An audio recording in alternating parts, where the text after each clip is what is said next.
Dear guests, we have landed at Don Muang International Airport. Welcome to Bangkok, Thailand. We are pleased to inform you that we have landed 12 minutes ahead of schedule. The local time now is 24 minutes past the hour of 11 in the morning. For your safety, please remain seated until the seatbelt sign is switched off. Be careful when opening the overhead compartment, and please ensure you have all your personal belongings with you before leaving the aircraft. It was a pleasure having you on board, and we look forward to serving you again soon. On behalf of AirAsia Captain Abin Joseph, First Officer Jason Hariel, and the rest of the crew members, we would like to say thank you for flying with us. And for your information, there is a 1-hour time difference between Thailand and the Philippines.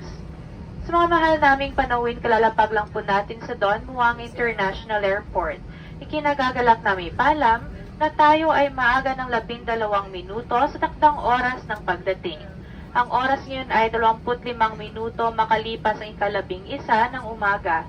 Para sa inyong kaligtasan, manatiling nakaupo hanggang eroplano hindi paganap na nakahinto at kayo nabigyan na ng pahintulot na bumaba.